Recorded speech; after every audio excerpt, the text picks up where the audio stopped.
আসসালামু আলাইকুম রহমতুল্লাহি ওবারাকাতুহ। 1 মিনিট মাদ্রাসা ইউটিউব চ্যানেলে সম্মানিত দিনী ভাই বোনেরা, আশা করি আল্লাহ তাআলার অশেষ রহমতে ভালো আছেন, সুস্থ আছেন। আলহামদুলিল্লাহ। আজ আবারও একটি পরীক্ষিত, কবুল হওয়া, ফল পাওয়া ভিডিও নিয়ে হাজির হয়েছি। আল্লাহ তাআলার অশেষ মেহেরবানিতে আমি নিজে ফল পেয়েছি। ফজরের ফরজ নামাজের পরে মাত্র 11 বার যদি এই ছোট্ট দোয়ার আমলটি করেন, রব্বুল আলামিন চাহে তো সারাদিনের মধ্যে, সন্ধ্যার মধ্যে আপনি আপনার পরিবার সংসারে ইনশাআল্লাহ সুসংবাদ পাবেন, মনের নেক আশা পূরণের সুসংবাদ পাবেন। আশা করছি কার কি মনের নেক আশা আছে, একবার হলো আমলটি আপনারা করবেন। নিয়ম মেনে নিয়ত করে আমলটি করলে আল্লাহ তাআলা আপনার আশাও পূরণ করে দেবেন ইনশাআল্লাহ। আমি মনোযোগ দিয়ে ভিডিওটি সম্পূর্ণ দেখার অনুরোধ করছি। আমাদের সবার আগে মনে রাখতে হবে দিনী ভাই বোনেরা, যে মানুষের সবচেয়ে প্রিয় বন্ধু ও অভিভাবক হলেন একমাত্র মহান রব আল্লাহ তাআলা। তাকে তার ইসমা আজমে ডাকলে তিনি সেই বান্দার ডাকে সাড়া দেন। সুবহানাল্লাহ। বান্দা যদি তাকে ইসমা আজম সহকারে ডাকার মাধ্যমে তার কাছে কোনো কিছু সাহায্য চায়, তিনি ওই বান্দাকে তা প্রদান করেন, দান করেন। সুবহানাল্লাহ। প্রিয় নবী সাল্লাল্লাহু আলাইহি ওয়াসাল্লাম তার প্রিয় উম্মতের জন্য এই সুসংবাদ হাদিসে পাকে উল্লেখ করেন, বান্দা যাতে করে আল্লাহ তাআলাকে তার এই ইসমা আজমের নামের মাধ্যমে ডাকে এবং সাহায্য প্রার্থনা করেন। আমরা এই ইসমা আজমের নামটি ধরে আল্লাহ তাআলার কাছে ডেকে আমাদের মনের নেক আশাগুলো আল্লাহ তাআলাকে বলবো, মন থেকে নিয়ত করে সহিভাবে দিনী ভাই বোনেরা। আমি সেটা শিখিয়ে দিচ্ছি ইনশাআল্লাহ। তবে যেই সময় দোয়া কবুল হয়, যেমন ফজরের ফরজ নামাজের পরে তাসবিহ তাহলিল পাঠ করে আপনি কয়েকবার যদি দরুদ ও ইস্তেগফার করে মন থেকে নিয়ত করে আমল করতে পারেন, তবে আপনার দোয়া কবুল হবে ইনশাআল্লাহ। কারণ নামাজের মধ্যে যেমন ফজরের নামাজের রয়েছে বিশেষ গুরুত্ব, তেমনি বলা হয়েছে সময়ের মধ্যে ফজরের সময়ের রয়েছে বিশেষ গুরুত্ব দিনী ভাই বোনেরা। আমাদের মধ্যে কম বেশি অনেকেই জানেন, পবিত্র কোরআনে ফজর নামে একটি সূরা রয়েছে। আর ওই সূরার শুরুতে আল্লাহ তাআলা ইরশাদ করেছেন, শপথ করেছেন ফজরের। সূরা ফজরে আল্লাহ তাআলা প্রথম আয়াতেই বলেছেন, শপথ করেছেন। হাদিসেও ফজরের নামাজের বিশেষ তাগিদ রয়েছে। বলা হয়েছে, জুনবুদ ইবনে আব্দুল্লাহ রাদিয়াল্লাহু তাআলা আনহু থেকে বর্ণনা করা হাদিসটিতে মহানবী সাল্লাল্লাহু আলাইহি ওয়াসাল্লাম ইরশাদ করেছেন, যেই ব্যক্তি ফজরের নামাজ পড়বে সে আল্লাহর জিম্মায় থাকবে। মুসলিম শরীফের একটি হাদিস। সুবহানাল্লাহ। আপনি যদি আল্লাহর জিম্মায় থাকেন, আপনার কোনো কেউ ক্ষতি করতে পারবে না দিনী ভাই বোনেরা। অন্য হাদিসেও ফজরের নামাজ আদায়কারীকে আবার জান্নাতি মানুষ হিসেবে আখ্যায়িত করা হয়েছে। সুবহানাল্লাহ।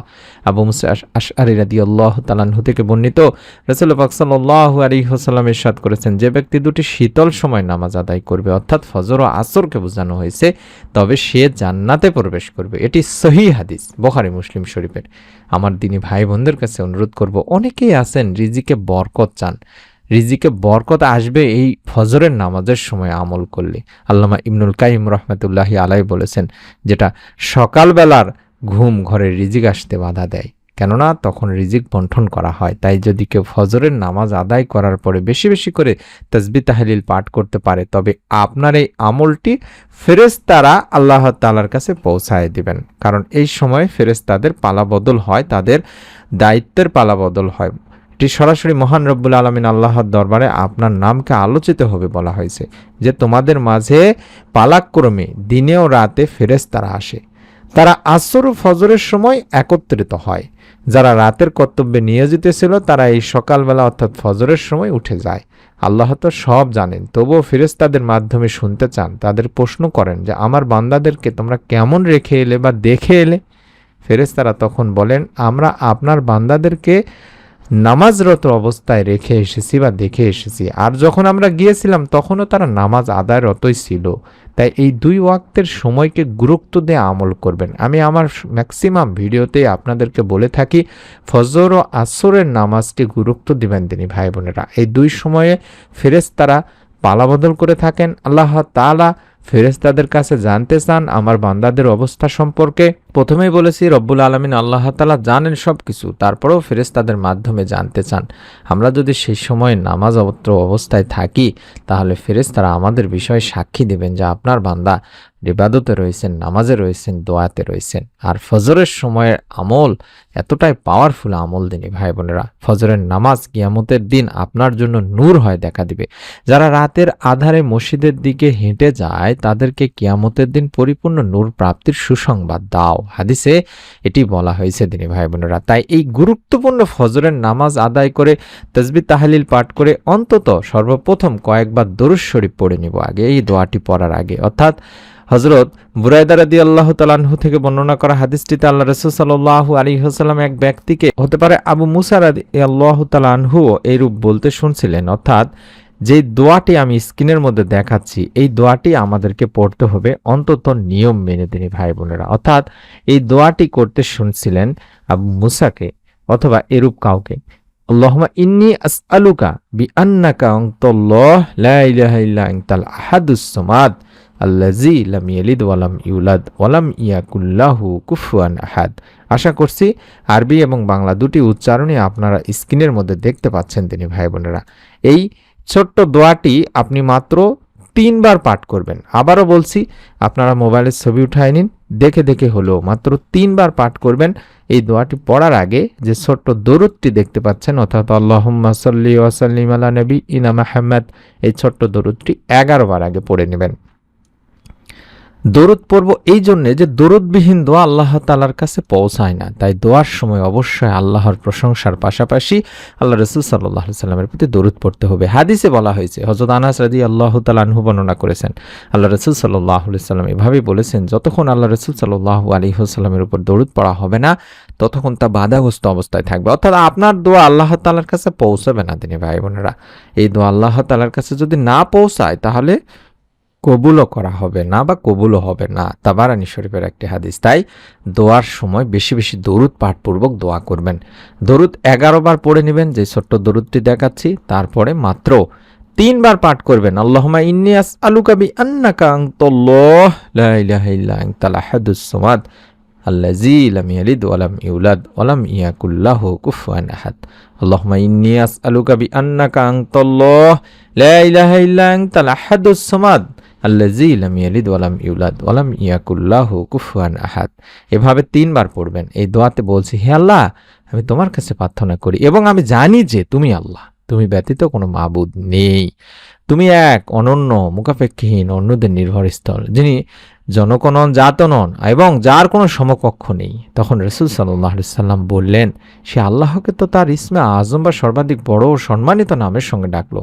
অর্থাৎ ইসমে আজম দ্বারা যখন কেউ তার নিকট কিছু প্রার্থনা করে তিনি তাকে তা দান করেন, এবং যার দ্বারা যখন কেউ তাকে ডাকে তিনি তার ডাকে সাড়া দেন। সুবহানাল্লাহ। এটি মিশকাতের হাদিস, আবু দাউদের হাদিস, তিরমিজির হাদিস তিনি ভাই বোনেরা। তাই কার কি মনে নেক চাওয়াগুলো আছে, ফজরের নামাজ আদায় করে মনটাকে নরম করে তাসবিহ তাহলিল দরুদ শরীফ বেশি বেশি পড়ে যে দোয়াটি দেখাচ্ছি, আল্লাহ তাআলা এই দোয়ার মাধ্যমে বান্দার ডাকে সাড়া দেন।